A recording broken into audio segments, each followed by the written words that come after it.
اعوذ باللہ من الشیطان الرجیم بسم اللہ الرحمن الرحیم وبہ نستعین وہو خیر المعین۔ بس ہماری آداب فہم قرآن میں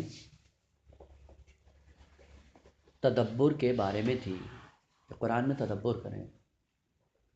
معنی کیا تھا تدبر کا، اور تدبر کی حقیقت یہ ہے کہ انسان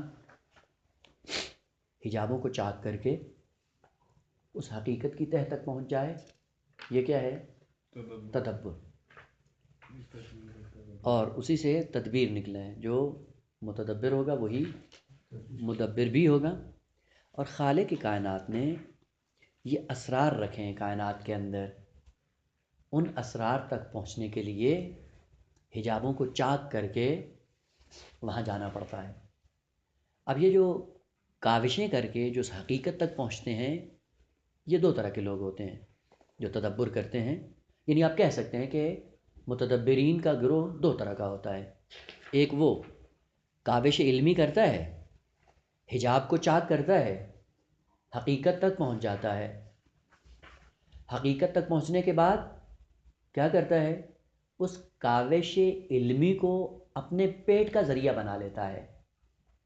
کاوش علمی کی ہے، پردے چاک کیے ہیں، حقیقت کو دریافت کیا ہے۔ حقیقت کو دریافت کرنے کے بعد اسی کو ذریعہ بنا لیتا ہے اپنے پیٹ پالنے کا۔ اس کے لیے کلمہ استعمال ہوا ہے المستعقل بعلمہ، جس نے علم کو اپنے عقل کا ذریعہ بنایا ہوا ہے، کھانے پینے، دنیا بٹورنے کا، پیسہ جمع کرنے کا۔ ہے متدبر، یعنی بات کرے گا، بڑی علمی بات کرے گا، لیکن علمی بات ہر جگہ دینے کے لیے تیار نہیں، پہلے پیسے مانگتا ہے کہ مجھے پیسے دو تو دیتا ہوں۔ یہ کیا ہے؟ اس کو آپ کہتے ہیں کہ عالم دنیا۔ بس عالم دنیا کون ہے؟ کہا ہے متدبر، تدبر کے نتیجے میں وہاں پہ پہنچا ہے، لیکن اس علم کو ذریعہ بنا کر اپنا پیٹ پالتا ہے، اپنے گھر کی خدمت میں ہوتا ہے، اپنے پیٹ کی خدمت میں ہوتا ہے۔ یہ عالم دنیا ہے۔ عالم دین کون ہے؟ کہ وہ جو کاوش علمی کرتا ہے، کاوش علمی کرنے کے بعد جب حقیقت کو پا لیتا ہے تو اس حقیقت کو اس لیے استعمال کرتا ہے کہ لوگ ہدایت پا جائیں۔ یہ بھی تدبر کر رہا ہے، وہ بھی تدبر کر رہا ہے۔ اس کا ہم و غم اپنا پیٹ ہے، اور دوسرے کا ہم و غم لوگوں کی ہدایت ہے۔ یہ عالم دین ہے۔ اس لیے خالق کائنات نے کہا کہ ہم نے اسرار رکھے اس کائنات کے اندر، ان اسرار تک جانے کے لیے تدبر کی ضرورت ہے۔ اگر ان اسرار کو پہچان کر تم نے علم فروشی کی اور اپنا پیٹ پالا، تم عالم دنیا ہو۔ اور اگر تم نے تدبر کر کے ان حقائق کو دریافت کر کے خدمت خلق کی، مخلوق کو خالق سے جا کر ملا دیا، تو یہ کیا ہے؟ عالم دین۔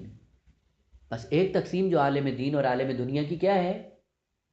اصلی ترین تقسیم عالم دین اور عالم دنیا کی یہی ہے کہ آپ علم کو معاش کا ذریعہ بناتے ہیں یا علم کو ہدایت کا ذریعہ بناتے ہیں، اور اس سے فرق نہیں کرتا۔ آغا ایک غلط تقسیم جو ہمارے اندر رائج ہو چکی ہے کہ ہم کیا کہتے ہیں؟ جو حوزے میں آ جائے وہ عالم دین، اور جو اپنی ڈاکٹر بن جائے، انجینئر بن جائے، وہ کیا ہے؟ عالم دنیا ہے۔ غلط تقسیم ہے، عالم دنیا عالم دین بھی ہو، غلط تقسیم جو ہم نے کی ہوئی ہے۔ آغا معیار عالم دین اور عالم دنیا کا یہ ہے، اگر علم آپ کا لوگوں کو ہدایت کی طرف لے کے آ رہا ہے، آپ عالم دین ہیں، اگرچہ سائنس پڑھ رہے ہیں، اگرچہ میڈیکل پڑھ رہے ہیں، اگرچہ انجینئرنگ کر رہے ہیں، جو بھی کر رہے ہیں، اگر ہدف آپ کا یہ ہے کہ آپ کے اس علم کو مشعل راہ بنا کر لوگ ہدایت پا جائیں، یہ عالم دین ہے۔ وہ لوگ جو علم کو اپنی معاش کا ذریعہ بناتے ہیں، یہ عالم دنیا ہے، اگرچہ حوزہ علمیہ ہے قم میں بیٹھا ہو، اگرچہ حوزہ علمیہ ہے نجف میں بیٹھا ہو، دو اصطلاحیں بیان کر کے اپنا پیٹ پال رہا ہو، یہ عالم دنیا ہے۔ پس عالم دین یا متدبر در دین یا متدبر در دنیا کون ہے؟ کہ وہ جو اپنی شکم کی سوچتے ہیں وہ عالم دنیا ہے، اور وہ جو بشریت کی سوچتے ہیں وہ عالم دین ہے۔ اسی لیے کہا کہ آپ کا علم اگر خدمت خلق میں آ رہا ہے، یہ کیا ہے؟ علم دین. اور اگر آپ کا علم آپ کی ذات کو سنوار رہا ہے تو یہ کیا ہے؟ عالم دنیا. پیٹ پال رہا ہے اپنا، گھر بنا رہا ہے، پراپرٹی بنا رہا ہے، جگہ بنا رہا ہے، سارا کر رہا ہے، لیکن لوگوں کی ہدایت کی اس کو فکر نہیں. البتہ یہاں پہ ایک دوسرا جھانسا بھی عرض کر دوں جو عموماً ہوتا ہے، خدمت خلق کا معنی وہ غلط کرتے ہیں. خدمت خلق کا معنی کیا ہوتا ہے کہ آپ خلق کی مصدر ہے نا، بے معنی اس میں مفعول، یعنی مخلوق کی خدمت میں رہو. کیا مطلب؟ خود مخلوق کی ایسی خدمت کریں کہ جو مخلوق کے شایان شان ہو. یہ خدمت خلق ہے جو شایان شان ہو. ہم کیا کرتے ہیں؟ خدمت خلق میں ان کا پیٹ پالنا شروع کر دیتے ہیں. گھر بنا دیا، پیسہ دے دیا، کپڑے دے دیے، گاڑی لے کے دے دی. یہ چیزیں مذموم نہیں ہیں، اگر کوئی ضرورت مند لوگ لے دیں، مشکل نہیں ہے، لیکن خدمت خلق یہ نہیں ہے. وہ خدمت خلق کیا ہے؟ سب سے بڑی خدمت خلق کیا ہے کہ یہ خلق اس کا ایک مقصد ہے اور وہ خالق سے جا ملنا ہے. اگر آپ نے خلق کو خالق سے متصل کر دیا، بہت بڑی خدمت کی ہے. اگرچہ رفاہی کام آپ نے کوئی بھی نہ کیا ہو، کپڑے نہ دیے ہوں، کھانا نہ دیا ہو، گھر نہ دیا ہو، گاڑی نہ دی ہو، لیکن اس خلق کو خالق سے متصل کر دیا، بہت بڑی خدمت ہے. اور اگر سب کچھ دے دیا اور خدا سے دور کر دیا، یہ ظلم ہے خلق کے ساتھ، خدمت نہیں ہے. مثال عرض کروں، ایک بچہ چھوٹا سا اپنی ماں کے ساتھ جاتا ہے، ماں کا ہاتھ پکڑ کے بازار میں، بازار کی بھیڑ میں، بازار کے رش میں بچے کا ہاتھ ماں کے ہاتھ سے چھوٹ جاتا ہے، غائب ہو جاتا ہے، گم ہو جاتا ہے. ماں کا پتہ بھول جاتا ہے، ماں کو نہیں ڈھونڈ پاتا. تو وہاں پہ پھر بچہ گریا کرتا ہے، روتا ہے، کیونکہ ماں نہیں مل رہی. خوب، اب یہاں پہ آپ بچے کے ساتھ دو رویے استعمال کر سکتے ہیں. ایک رویہ ہے کہ بچے کو لے لیں، اس کو ٹافیاں دے دیں، چپ ہو جاؤ. آئس کریم لے دیں، چپ ہو جاؤ. کوئی کھلونا لے دیا، تو یہ کھلونے میں، ٹافیوں میں، چیزوں میں اس بچے کو اگر آپ نے گم کر دیا اور بچہ چپ ہو گیا تو نتیجہ کیا ہوگا کہ آپ نے کاذب اطمینان دیا ہے بچے کو، کہ جن کی وجہ سے بچہ اپنی ماں کو بھول گیا. چیزیں آپ نے بہت دے دی ہیں، خوب یہ بچے کی خدمت کی ہے، یہ بچے پہ ظلم کیا ہے. خوب دوسری مرتبہ کیا کرتے ہیں کہ بچے کو نہ ٹافی دیتے ہیں، نہ کپڑا دیتے ہیں، نہ کھلونا دیتے ہیں، کچھ بھی نہیں دیتے ہیں، ہاتھ پکڑ کر اس کا ہاتھ ماں کے ہاتھ میں دے دیتے ہیں. یہ بچے کی خدمت. عزیزان، انسان بھی یہی ہے. انسان کے لیے کیا فرمایا خالق کائنات نے؟ انا للہ وانا الیہ راجعون. ہم اللہ کی طرف سے آئے ہیں، اور اللہ 70 ماؤں سے زیادہ رحیم ہے ہماری نسبت. اس نے بھیجا ہمیں دنیا میں، یہ بھیڑ تھی، اس دنیا کی بھیڑ میں ہم اللہ سے جدا ہو گئے، راستہ ہٹ گیا، بھٹک گئے، بھول گئے سب کچھ. تو کیا کرو کہ ان کو کپڑے دو، ان کو گاڑیاں دو، ان کو گھر بنا دو کہ اس میں ماں ہو جائیں، گم ہو جائیں. یہ کھلونے ہیں. خوب یہاں پہ ہدف اصلی خدمت خلق کا کیا ہے کہ اس مخلوق کا ہاتھ پکڑ کے خالق سے ملا دو. یہ خدمت خلق ہے. لہذا ہم خدمت خلق کے نام پہ ایسے کام کرتے ہیں جو منافی خدمت خلق ہوتے ہیں. ایسے کام کرو کہ جس سے یہ خلق اپنے مقصد کو پالے. خوب اگر یہ کام کیا، آپ عالم دین ہیں. البتہ میں اس کی نفی نہیں کر رہا ہوں کہ ضرورت مند کو چیزیں نہ دو، نا. اگر ضرورت مند ایسا ہے کہ جس کی ضرورت سے وہ واقعاً خدا سے نزدیک ہوتا ہے، وہ چیزیں بھی دو، لیکن ہدف اصلی چیز دینا نہیں ہے. اگر یہی چیزیں دے کر آپ ان کو اللہ سے دور کر رہے ہو، یہ خدمت خلق نہیں ہے. اور اگر خوب عرض یہ کر رہا تھا کہ تدبر دو طرح سے ہوتا ہے. خوب اب ہم آئیں اپنے اندر یہ جھانک کر دیکھیں کہ ہم تدبر کے نتیجے میں عالم دین ہے یا عالم دنیا ہے. خالق کائنات نے کیا فرمایا؟ بل الانسان علی نفسہ بصیرہ ولو القی معاذیرہ. انسان بہتر جانتا ہے اپنے آپ کو. خوب بصیرہ، البتہ اب وہ ادبیات میں یہ بل الانسان علی نفسہ بصیرتن، یہ بصیرتن میں تا مؤنث کی نہیں ہے، یہ تا مؤنث کی نہیں ہے، یعنی انسان مبتدا ہے، بصیرتن اس کی خبر ہے، انسان تو مذکر ہے، اور بصیرتن اگر مؤنث کو جوردار نہ میاد نہیں ہے، یہ تا مؤنث کی نہیں ہے، یہ کس کی ہے؟ تا مبالغہ کی۔ تا مبالغہ کیا بتاتی ہے؟ بھلے، یعنی بصیر نہیں ہے، بصیرت ہے، بصیرت مؤنث نہیں ہے، یعنی سب سے زیادہ اپنی ذات کو پہچانتا ہے کہ میں کیا کر رہا ہوں، یعنی دوسروں کو دھوکہ دے سکتا ہے، اپنے آپ کو دھوکہ نہیں دے سکتا۔ اسی طرح دوسرا کلمہ بھی یہ ذہن میں رہے کہ تا مبالغہ کی، جس سے جھانسا طلب العلم فریضۃن، خوب یہ فریضۃن یہ تا مؤنث کی نہیں ہے، یہ تا مبالغہ ہے، طلب العلم فریضہ، یعنی بہت زیادہ ذمہ داری ہے طلب علم میں، یعنی کیا مطلب؟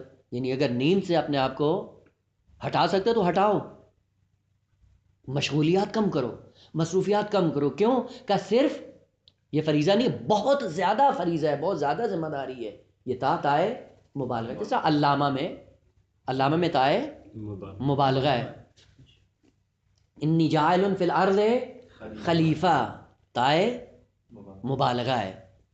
سیدہ کے لیے ایک وہ ہے، سیدہ زینب سلام اللہ علیہا کے لیے، کہ سیدہ کو کیا جاتا ہے؟ عقیلہ بنی ہاشم، یہ عقیلہ میں تا زینب کی وجہ سے نہیں ہے، یہ تا مبالغہ ہے، اگر یہ عقیلہ یعنی بہت زیادہ عقل مند ہیں بنو ہاشم کی خاتون، وہ یہ عقیلہ، امام حسین بھی عقیلہ ہیں، نہیں ہے کہ امام حسین عقیل ہیں اور سیدہ عقیلہ ہیں، نہ، یہ تا مبالغہ ہے، تانیث کی نہیں ہے۔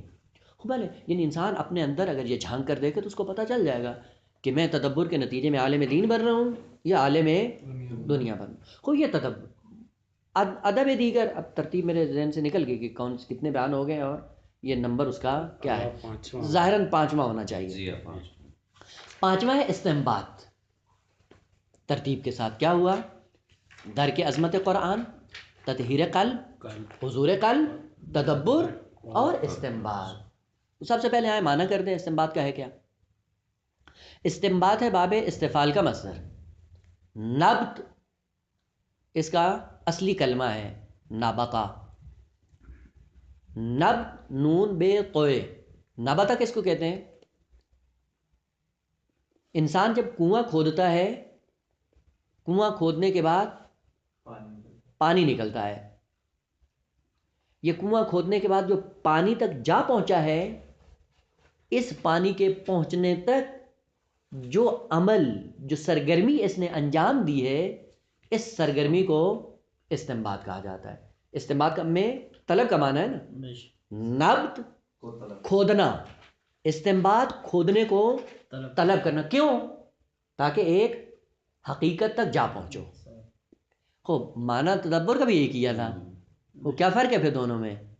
ہاں یہی تھوڑی سی چاشنی تھی، اگر ذہن میں آ گئی تو پورا مطلب واضح ہے۔ جب تک مقصد حاصل نہ ہو تو اس کو نہیں کہیں گے۔ احسن تم، جب تک استنباط میں ہے اس کا نتیجہ یہ ہے کہ مقصد کو جب تک نہیں پائیں گے آپ کو مستنبط نہیں کہا جائے گا۔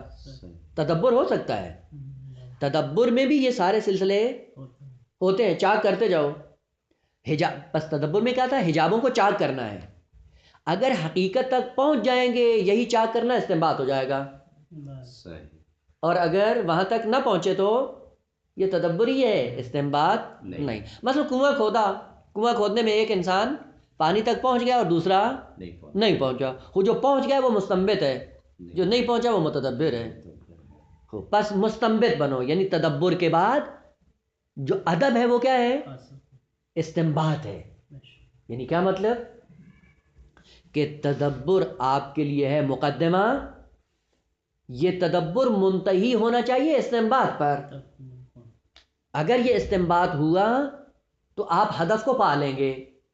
وہ قرآن میں کہا تدبر کرو، وہ تدبر کرنے میں آپ حجاب ظلمانی ہٹاتے جائیں، ہٹاتے جائیں گے، اگر مقصد کو نہیں پایا ہے تو تدبر ہی ہے۔ اب بس معلوم یہ ہوتا ہے کہ وہ مقصد بھی پتہ ہو جس مقصد کو پانا ہے، اور اس مقصد کو حاصل کر لینا، یہ استنباط کا ہدف ہے۔ بس انسان جب کنواں کھودتا ہے اور کنواں کھودنے کے بعد اس پانی تک پہنچ جاتا ہے، اس کو آپ کہیں گے مستنبت ہے. وہ پانی کا ہدف تھا، پانی تک پہنچنا. اب کیا ہوگا؟ پانی کے بعد وہ آب ہے نا، آب حیات ہے، وہ اس آب حیات کو کیا کرے گا؟ پیے گا، خود زندہ رہے گا، اور اگر وہاں سے لے کر دوسروں کے لیے لے کے آتا ہے، دوسروں کی حیات کا ذریعہ بن جائے گا. اگر یہ کام کرے گا اس کو کہا جائے گا مستنبت. اب یہی مثال میں آپ رہیں، دور نہیں جائیں.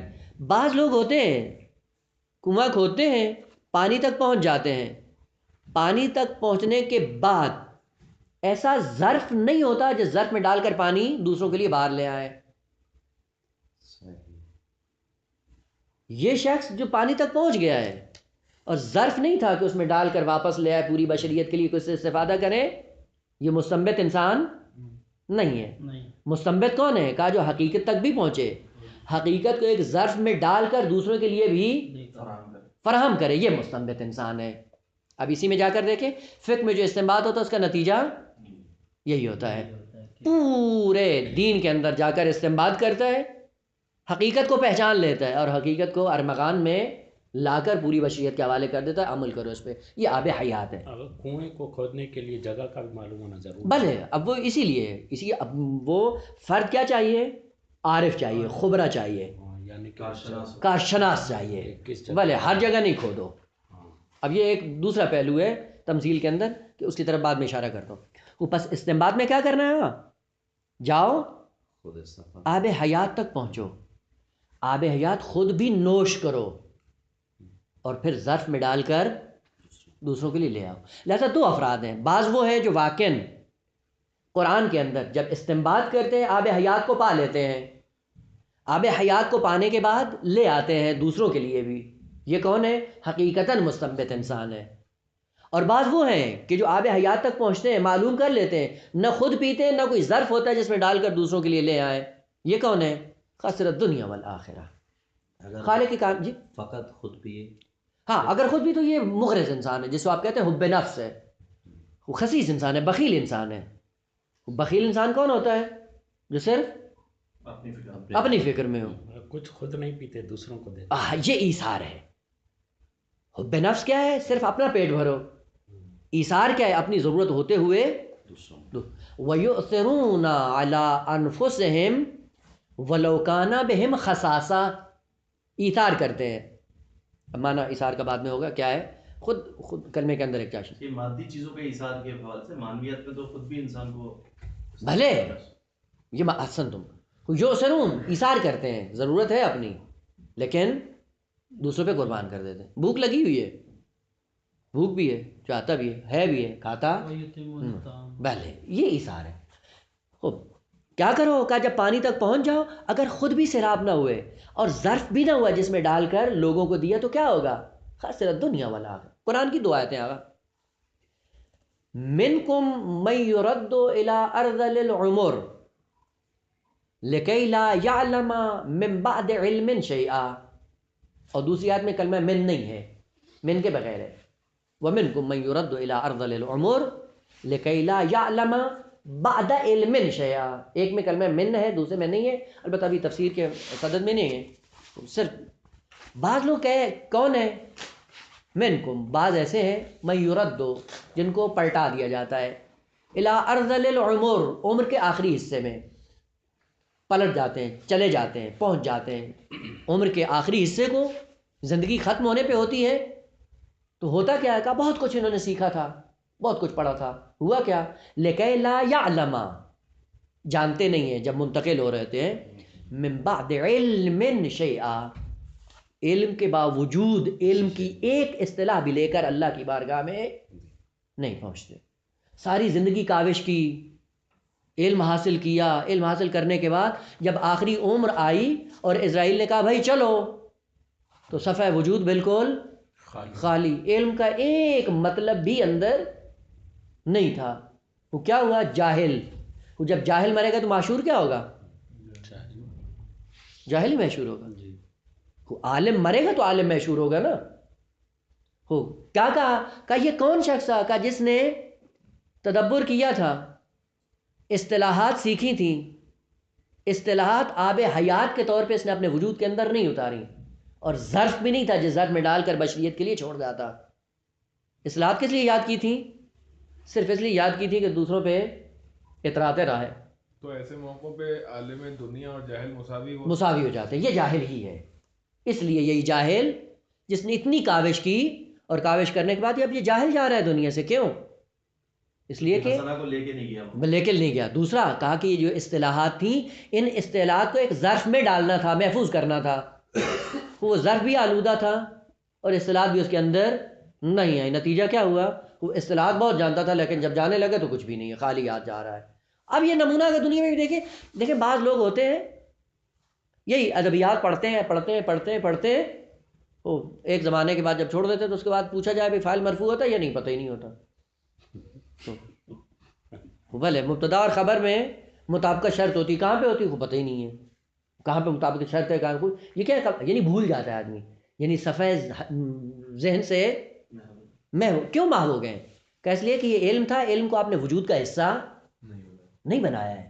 اگر وجود کا حصہ بنایا ہوتا نہیں بھولتے. علم سارا ایسے ہی آگا. کلن علم کی خصوصیت یہ ہے کہ اگر علم ہے اور آپ کے وجود کا حصہ نہیں بنا تو وہ علم نہیں ہے. اگر علم آپ کے وجود کا حصہ بنا ہے وہ آپ کا علم ہے. وہ کیسے بنے گا؟ کہ جب اس کے مطابق عمل کریں گے یہ علم آپ کے وجود کا حصہ بنے گا. اگر یہ علم عمل کے ہمراہ ہوا تو یہ حصہ بن جائے گا. بس استنباط میں کیا کرنا ہوگا؟ استنباط میں تہ تک جاؤ، اس چیز کو نکالو، نکالنے کے بعد ظرف میں ڈالو، ظرف میں ڈال کر دوسروں کے حوالے کر دو. یہ مستنبط انسان ہے. اس لیے افراد انسانی 3 گروہوں میں تقسیم ہوتے ہیں. پہلا گروہ جو فقط روایت سے کام لیتا ہے. روایت کا معنی کیا؟ یعنی ایک مطلب ہے اس کو بتا دیا جاتا ہے، یہ سن لیتا ہے، سننے کے بعد دوسری نسلوں کے لیے منتقل کر جاتا ہے، نقل کر دیتا ہے. اس کو اصطلاح میں کیا کہتے ہیں؟ راوی. راوی اسی سے نکلے نا، روایت کرنے والا، نقل کرنے والا، بیان کرنے والا. وہ اکثر ایسے راوی ہوتے تھے جو ائمہ کی روایات نقل کرتے تھے دوسروں کے لیے، خود اس کی سد ود نہیں ہوتی تھی، نہیں پہچانتے تھے، پتہ ہی نہیں ہوتا تھا کیا معصوم کیا فرمانا چاہتے ہیں. خوب استنباط کے نتیجے میں وہ جو پہنچا ہے، یعنی اس نے بھی کاوش کی ہے، خوب نتیجہ اس تک پہنچا کہ بڑی کتابوں میں سر مارنے کے بعد ایک مطلب لیا، مطلب لے کے دوسروں کے حوالے کر دیا. یہ بھی ایک کام ہے، یہ بھی ایک عمل ہے. یہ کیا ہے؟ روایت. راوی ہونا معیار نہیں ہے. وہ راوی بن گئے، چہ بسا کہ راوی ہے لیکن حقیقت سے آشنا نہیں. بس پہلا گروہ کیا کرتا ہے؟ روایت کرتا ہے، نقل کرتا ہے مطالب کو. مطلوب نہیں ہے، اگرچہ اپنی جگہ پہ اگر کہیں ضرورت ہو تو اس کا سہارا لیا جاتا ہے، لیکن مطلوب نہیں ہے یہ. دوسرا گروہ کیا کرتا ہے؟ دوسرا آ کر درایت سے کام لیتا ہے. درایت کا معنی کیا ہوتا ہے؟ درایت کہتے ہیں فہم عمیق کو. فہم عمیق کیا ہوتا ہے؟ ایک مطلب ذکر ہوا ہے، ایک نے نقل کر دیا ہے اور ایک نے سمجھا ہے اس کو، غور و فکر کیا. خوب آپ قرآن کے راوی ہیں، روایت کرتے ہیں، یا قرآن میں درایت کرتے ہیں؟ مطلوب کیا ہے؟ درایت کرنا. ایک نمونہ بھی یاد کر دوں، ممکن ہے کہ کہیں مفید ثابت ہو. خوب آیا مباہلہ میں کیا کہتے ہیں؟ قل تعالوا ابناءنا ندعو ابناءنا وابناءکم، آگے وانفسنا ثم نبتہل فنجعل لعنۃ اللہ. خوب یہ آیت ہے. مأمون کے دربار میں امام رضا علیہ الصلوۃ والسلام تشریف فرما تھے. مأمون نے سوال کیا تمام علماء کے ہوتے ہوئے کہ مولا آپ کے پاس کیا دلیل ہے کہ بعد از پیغمبر حضرت امیر المؤمنین علی ابن ابی طالب علیہ الصلوۃ والسلام خلیفہ برحق ہیں؟ امام نے فرمایا کہ آیہ انفسنا، یعنی آیہ مباہلہ. مامون نے کہا لولا نساؤنا، امام نے کہا لولا ابناؤنا. چپ ہو گئے. آئے یعنی روایت یہاں تک تھی، ہم نے بھی پڑھا، سب نے نقل تو کر دی. امام نے استدلال کیا کہ انفسنا دلیل ہے کہ حضرت امین علیہ السلام خلیفہ برحق ہے پیغمبر کے. وہ فوراً اس نے اعتراض کیا کہ لولا نساؤنا، اگر کلمہ نساؤنا نہ ہو تو آپ کی بات ٹھیک ہے، لیکن یہ کلمہ نساؤنا بتاتا ہے کہ وہ خلیفہ برحق نہیں ہے. امام نے فوراً کہا لولا ابناؤنا. خوب اب ایک مطلب اس کو لے کر روایت کرتا ہے، کچھ بھی پلے نہیں پڑتا ہے. دوسرا اس میں درایت کرتا ہے، وہ درایت سے پتہ چلتا ہے کہ امام نے کیا فرمایا ہے. وہ درایت کیا تھی؟ امام نے فرمایا تھا کہ کلمہ انفس مرد پہ دلالت نہیں کرتا. انفس کا معنی جو اردو میں ہم ترجمہ کرتے ہیں غلط ہے ترجمہ، یہ عدم درایت کا نتیجہ ہے. البتہ عرض کر دوں زام ناقص میں، البتہ آپ کی اپنی نظر ہے، زام ناقص میں یعنی میری جو ہے اپنی بات وہ یہ کہ اگر ہم قرآن کا صحیح ترجمہ کر دیں 90% ہماری عقیدی اور عقائدی اور عقیدتی اور اصول دین کی مشکلات حل ہو جاتی ہیں. اگر صحیح ترجمہ کر دیں قرآن کا، یہ ساری مشکلات یہاں سے جنم لیتی ہیں کہ ہم ترجمہ صحیح نہیں کرتے ہیں آیات کا اور پھر مشکل میں بھی پڑ جاتے ہیں. امام نے فرمایا کہ دلیل یہ ہے کہ انفس کا کلمہ کہاں پہ استعمال ہوتا ہے؟ جان پیغمبر. ایک وہ ہے جس کا تعلق جان پیغمبر کے ساتھ ہے. جان پیغمبر کیا ہے؟ یعنی جو کمالات کا واجد ہے پیغمبر وہی کمالات انفس میں موجود ہیں.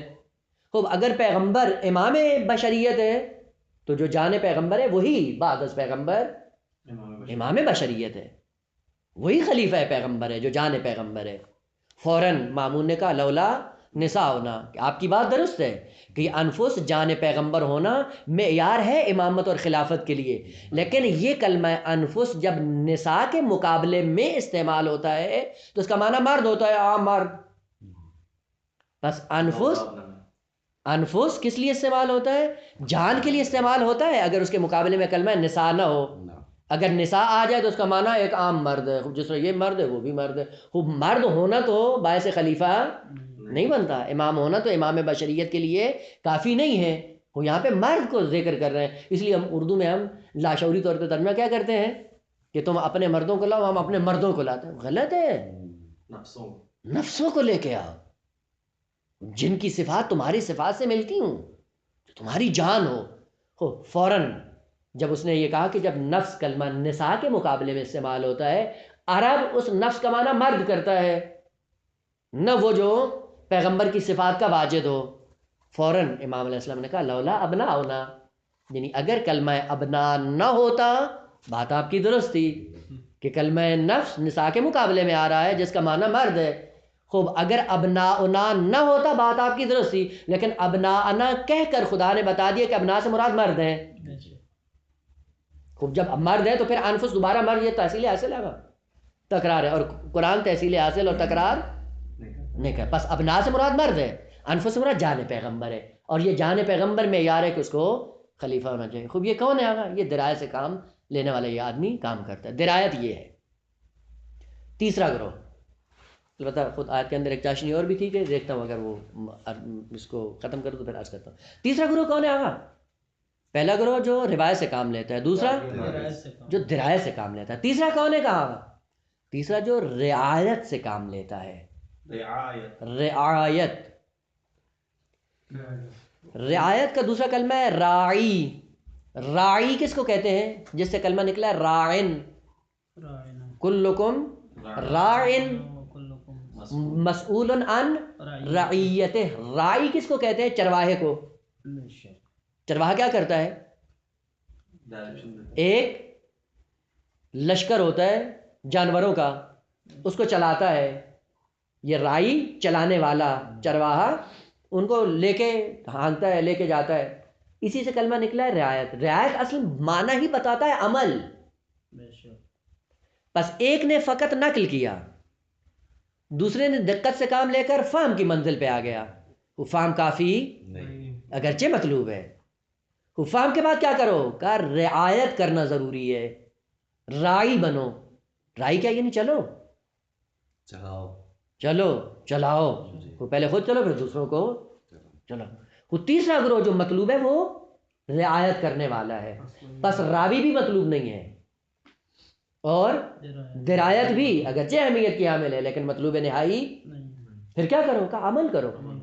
وہ عمل کرنے کے بعد اب تم مستنبط بنو گے. اس استنباط کے نتیجے میں آؤ قرآن کے محضر میں، وہ قرآن کے اندر تدبر کرو. یہ سیڑھی بنے استنباط کی. استنباط میں فقط قرآن کی آیتیں نقل نہیں کرتے پھر تو لوگوں کے لیے. دو، اگر قرآن کی آیت کا معنی سمجھ لیا تو اپنے آپ کو مستنبط نہ کہو. اگر اس آیت کے مطابق سمجھنے کے بعد عمل نہ کیا مستنبط نہیں ہو. یعنی استاد جو کافرین ہیں یا جی. وہ لوگ جن کے لیے ہم سمجھتے ہیں یہ گمراہ ہیں، وہ بل. بھی بعض اوقات حقائق کو بیان کر رہے ہوتے ہیں بھلے اسی لیے مگر کہا اس ہے پر عمل نہیں کر رہے. احسن تم، اسی لیے ان کی کوئی ارزش نہیں ہے. لہذا خدا شاہد ہے کہ آج ہمیں قرآن کی حقیقت اتنی سمجھ نہیں آتی جتنا اس زمانے کے مشرک فصیح لوگ سمجھتے تھے. جی جی. اور یہ بسا کہ قرآن کی آیات کی تلاوت کرتے تھے اور وہ گریہ کرنا شروع کرتے تھے. عمل نہیں کیا تھا، بس رعایت نہیں کی. درایت کی لیکن رعایت وہ درایت جو رعایت کے ہمراہ نہ ہو وہ انسان کو کہیں نہیں پہنچاتی. حضرت علی کے لیے بھی یہی ہے نا، دشمن زیادہ سمجھتے تھے اپنے بھلے سے، اس لیے گریہ بھی کرتے تھے تنہائی میں. جب علی کے فضائل بیان ہوتے تھے خود گریہ کرتے تھے. کیوں؟ کیونکہ علی کے اندر سے درایت نہیں تھی، درایت کے بعد رعایت تھی. یعرفونہ کما یعرفون بھلے وہ درایت کے مسئلے میں جا کر دیکھیں، بھلے یعرفونہ کما یعرفونہ ابناءہم، بلکہ اس سے بھی بیشتر پہچان تھی، درایت تھی، بالکل. لیکن رعایت نہیں. رعایت بڑا اہم ہے. رعایت کا نقطہ بہت اہم ہے. بس استنباط کے اندر قرآن کے اندر آنا ہے. کہا پہلے تدبر کرو. کہا یہ سیڑھی ہے استنباط کی، استنباط کی اس کو سیڑھی بناؤ. اگر یہ سیڑھی بن گئی تو پھر کیا کرو؟ کہا استنباط کی منزل پہ آ کر ناقل نہ بنو، راوی نہ بنو، راوی سے اوپر آؤ. کیا کرو؟ درایت کرو. خود درایت کرو گے پھر کیا کرے؟ یہیں پر رکنا نہیں ہے، رعایت کرنی. وہ جب رعایت کریں گے یہ مستنبط ہے، حقیقی ہے. خوب اس کو کہاں پہ کرو؟ اس کا ایک نمونہ پھر یہیں پہ عرض کر دوں، البتہ اسی کے ساتھ تھوڑا سا متصل کر کے. آج کے اندر کیا کہا؟ ثم نبتہل، پھر مباہلہ کرتے ہیں. فنجعل لعنت اللہ علی الکاذبین. خوب ہم سب پڑھتے ہیں لیکن دقت نہیں ہوتی. اور پھر مقام عمل میں کیا کرنا، یہ اہم پہلو ہے رعایت کا. خوب سب سے پہلے کہ اس کا معنی کروں، منطق میں آپ نے پڑھا ہے ایک قضیہ خبریہ ہوتا ہے اور ایک انشائیہ. خبریہ میں کیا ہوتا ہے؟ ایک واقعے کی خبر دی جاتی ہے، اور انشائیہ میں واقعے کو ایجاد کیا جاتا ہے. ایسے ہی ہے نا. خب دونوں کی خصوصیت اور فرق کیا ہے کہ جملہ خبریہ صدق و کذب کے ساتھ متصف ہوتا ہے، مگر انشائیہ صدق و کذب کے ساتھ متصف درست ہے نا. خوب قضیہ خبریہ جو متصف بصدق و کذب ہوتا ہے، کون سا قضیہ ہوتا ہے جو صدق و کذب کے ساتھ متصف ہوتا ہے؟ جس قضیے کو بیان کیا جائے، یعنی کوئی متکلم ہو، کوئی خبر دے، خبر دینے کے بعد آپ کہیں گے دو احتمال ہیں کہ یا یہ سچا ہے یا جو واقعہ محقق ہو چکا ہو. اب وہ اگر ہو گیا ہے تو صادق، اگر نہیں ہوا تو کاذب. ٹھیک ہے یہاں تک؟ اب یہاں پہ مثال عرض کروں. مثلا ہم یہاں پہ بیٹھے ہوئے ہیں، ایک آدمی ہے جو بول رہا ہے، چار آدمی ہیں جو خاموش بیٹھے ہیں، جو بالکل کوئی بات نہیں کر رہے ہیں. وہ اگر باہر سے کوئی عقل مند انسان آتا ہے تو وہ صدق و کذب کے ساتھ کس کو متصف کر سکتا ہے؟ بولنے والے کو. جو چپ بیٹھا ہے، جو سامع ہے، وہ تو نہ صادق ہے نہ کاذب. یعنی جو بول ہی نہیں رہا ہے اس کو صدق اور کذب کے ساتھ متصف کرنا عبث ہے. سالبہ بانتفاع موضوع نہیں کر سکتے ہیں، ہے یا نہیں آگا؟ خود جو بول رہا ہے وہ بتائے گا کہ واقعے کے مطابق بول رہا ہے یا واقعے کے مطابق نہیں بول رہا. اب آئیں مباہلہ میں پیغمبر اسلام کس کو لے کے گئے؟ حضرت امیر جناب سیدہ امام حسن امام حسین کا. خود آیت کے اندر تم جب غور کرو گے پتہ چل جائے گا کیا فرمایا ہے خدا نے؟ نجعل لعنت اللہ علی الکاذبین. جمع کا صیغہ ہے. کا بات یہ ہے نا، یا تم جھوٹے ہو یا ہم جھوٹے ہیں. درست ہے نا؟ بس سوال یہ کہ یہ کاذب سب ہیں اگر واقعے کے مطابق نہ ہوں، اور صادق سب ہیں اگر واقعے کے مطابق. بس اس کا مطلب ہے امام حسن بچہ بن کر نہیں جا رہا ہے، شاہد بن کر نہیں جا رہا ہے. امام حسین بھی شاہد بن کر نہیں جا رہا ہے، بولنے جا رہا ہے. اور جو بولتا ہے وہ صدق و کذب کے ساتھ متصف ہوتا ہے. لہٰذا یہ جمع کا صیغہ استعمال کرنا بتا رہا ہے کہ یہ تماشائی نہیں تھے. کیا کریں کہ پیغمبر دعا کریں گے یا آمین کہیں گے، یہ تماشائی نہیں ہے. یعنی مقام پیغمبر کے ہم پلہ ہیں. قرار دینے والے ہیں. قرار. خود یہ کہاں سے پتہ چلا؟ کہ خود آیت بتا رہی ہے. صدق و کذب ہمیشہ اس کے ساتھ ہوتا ہے جو بولتا ہے، جس کی کوئی بات ہوتی ہے. کوئی امام حسن کیا ہے یہاں پہ بات کر رہے ہیں، اور بات میں یہ سچا ہے یا جھوٹا ہے. امام حسن، امام حسین، سیدہ علی، یعنی صرف پیغمبر متکلم نہیں ہے یہاں پہ، سب متکلم ہیں. اس لیے سب سے کہا ہے کہ ہم جھوٹے ہیں یا تم جھوٹے ہو. جب اگر پتہ چل گیا کہ سچے ہم ہیں تو پھر ہم سب ہیں.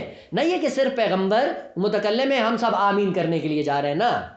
جو رول پیغمبر کا ہے وہی رول امام حسین کا ہے، جو رول امام حسین کا ہے وہی رول جناب سیدہ کا ہے، اور جو کردار جناب سیدہ ایفا کر رہی وہ حضرت امیر بھی ایفا کر رہے ہیں. وہ مقام عمل میں کیا کریں آقا؟ یہ نمونہ تھا کہ جس کی ضرورت تھی. آج عملی نمونہ اس کا رعایت کے اندر موجود ہے یا نہیں؟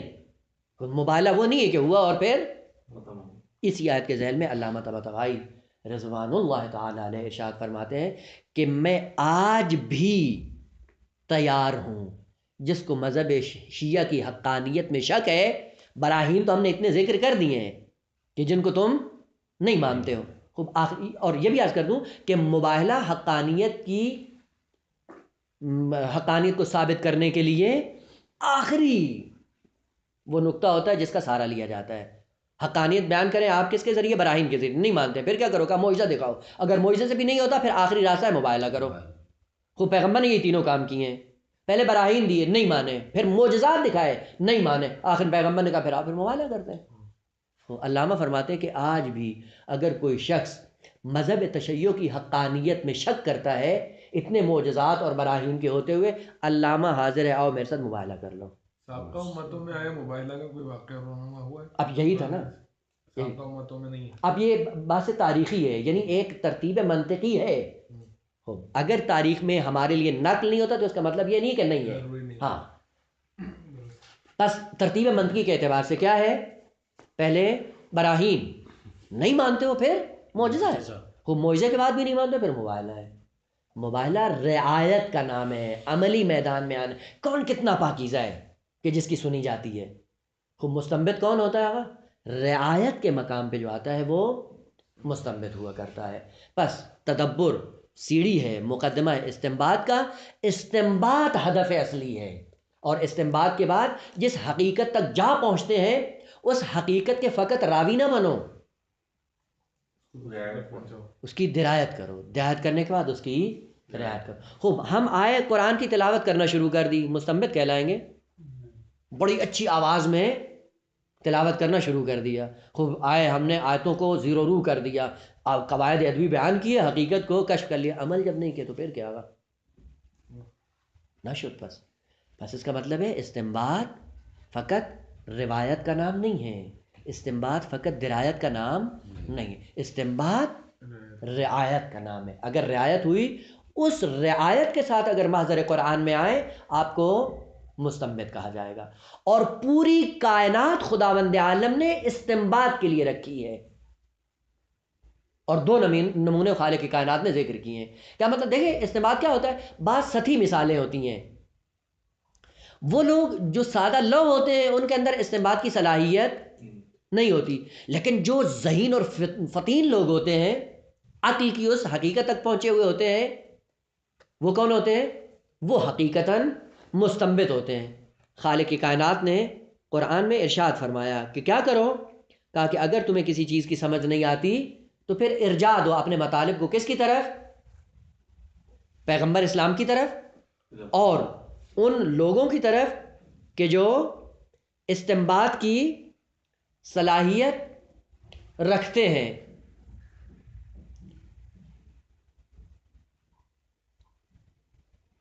خوب اگر ہم استنباط کی صلاحیت رکھتے ہیں، خوب ہمیں ضرورت نہیں ہے کہیں جانے کی.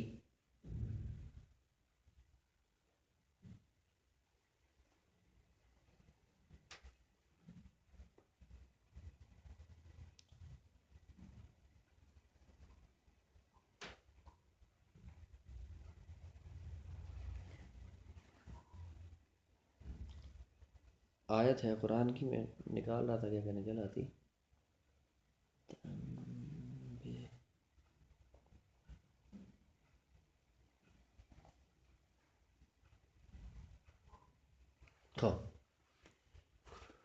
سورہ مبارکہ نساء میں آیت نمبر 83 وَإِذَا جَاءَهُمْ أَمْرٌ مِّنَ الْأَمْنِ أَوِ الْخَوْفِ أَذَاعُوا بِهِ. خوب جب بھی امن اور خوف کی کوئی بات آتی ہے تو بیچارے پریشان ہو جاتے ہیں، گم ہو جاتے ہیں. وَلَوْ رَدُّوهُ إِلَى الرَّسُولِ وَإِلَىٰ أُولِي الْأَمْرِ مِنْهُمْ، اگر اپنے مسائل کو رسول اور اولی الامر کی طرف ارجاع دے دیتے تو کیا ہوتا؟ لَعَلِمَهُ الَّذِينَ يَسْتَنبِطُونَهُ مِنْهُمْ، وہ رسول اور اولی الامر ان کو بتا دیتے، کیوں؟ چونکہ یہ مستنبت ہیں، پھر ان کی مشکل حل ہو جاتی. لیکن یہ رسول اور اولی الامر کی طرف ارجاع نہیں دیتے، اس لیے مشکل کا شکار ہو جاتے ہیں. خوب استنباط کیا ہے؟ اس عمل عمیق کا نام ہے جو سادہ انسان نہیں کر سکتا ہے. تو پھر کیا کرو؟ کہ وہ جو مستنبت ہے اس کی طرف رجوع کرو. جب تم مستنبت نہیں ہو تو قرآن نے 2 نمونے تمہارے سامنے پیش کیے ہیں کہ رسول ہے اور اولی الامر ہے. خوب اب اولی الامر کون ہوگا؟ کہ جو مستنبت ہو وہی اولی الامر ہے. خوب جس کے اندر استنباط کی صلاحیت نہیں، اولی الامر بننے کی صلاحیت بھی نہیں رکھتا. مثال عرض کروں، مثلا ایک انسان ظاہر بین ہے، فہم و فراست اتنی نہیں ہے، گاڑی لے کر جاتا ہے اور آگے جاتا ہے، اشارہ وہاں میں ریڈ اشارہ ہوتا ہے نا، لال بتی، اس کو کیا نظر آ رہی ہے؟ جو سادہ انسان ہے جس کو قانون کی کوئی سدھ بودھ نہیں ہے، اس کو کیا نظر آ رہی ہے؟ ایک لائٹ جل رہی ہے. لیکن ایک عقل مند انسان آتا ہے، وہ لائٹ نہیں، اس لائٹ کے پیچھے ایک قانون دیکھ رہا ہوتا ہے کہ وہ قانون کیا ہے؟ کہ مجھے یہاں رکنا ہے. وہ گرین لائٹ دیکھتا ہے تو اس کے پیچھے اس کو قانون نظر آتا ہے. یہ جو قانون دیکھتا ہے لائٹ کو دیکھ کر یہ مستنبت ہے، اور وہ جو صرف لائٹ دیکھتا ہے یہ ظاہر بین ہے. وہ کائنات بھی اسی طرح سے آگا. کائنات کیا ہے؟ بعض وہ ہیں جن کو صرف کائنات نظر آتی ہے، مستنبت وہ ہے جس کو کائنات کے پیچھے خدا نظر آتا ہے. اثر و مؤثر، بھلے اثر و مؤثر والی بات ہے. بس سادہ لوح نہیں بنے، مستنبت بنے. اور مستنبت کے 2 نمونے خالق کائنات نے رسول اور اولی الامر کی صورت میں بیان کر دیے ہیں. بس 5واں ادب جس کو اپنی ذات کے اندر اتارنا ہے، سرسری نگاہوں سے نہیں جائیں. کیا کریں؟ استنباط کریں، تدبر کریں. تدبر، استنباط، اور استنباط بھی رعایت کی منزل میں ہو. کائنات کو اس نگاہ سے دیکھیں. کہ انشاءاللہ مطلب ابھی بعد میں ہے کہ کافی ہو گیا ٹائم، انشاءاللہ دنبالا ہے مطلب کا کہ انشاءاللہ کل آج کریں گے. وصلی اللہم صلی علی محمد و آل محمد. اسی آیہ مباہلہ کے ذیل میں جیسے آپ نے بھی فرمایا جی کہ یہاں ابنا آنا ہے، امام نے فرمایا، جی تو اس سے یہ بھی معنی لیا جا سکتا ہے کہ نساء سے یہاں مراد بیٹی ہے. یعنی اس آیت میں جو نساء آنا ہے نا، نساء سے مراد ابنا آنا ہونے کی وجہ سے نساء کا معنی بیٹی کرنا زیادہ مناسب ہے یا عورتیں ہی کرنا بہتر؟ نہ، وہ خود عورت ہی ہے، کیونکہ ابنان کا معنی ہم نے بیٹا نہیں کیا ہے، وہ بھی غلط ہے. اس لیے امام نے متوجہ کیا ہے کہ ابنا کے اندر مرد شامل ہیں، مرد ہیں. یعنی ہم بیٹا ترجمہ کرتے ہیں یہ بھی مجالس غلط میں، ہے، یہ غلط ہے. غلط ہے. کوئی پڑھا لکھا آدمی آیا تو وہ آ کے اب وہ میری بات نہیں ہے، امام رضا علیہ السلام نے استشہاد کیا، معصوم کی بات ہے، میری بات نہیں ہے. اس لیے میں نے صرف توجہ دلائی ہے کہ بھلے یہ مناظرہ ہے، مجلسوں میں تو کام چل سکتا ہے نا. جو بھی معمول بھی اتنا ذہین تھا کہ سمجھ. پہلے اب یہ دیکھیں درایت کی منزل میں اس کو تھا اتنا، بالکل بالکل بہت فوراً اعتراض کیا، لیکن امام نے فوراً جب علم آ گیا تو عمل کیوں نہیں کرتے؟ بس ارو اہل ذکر ان کو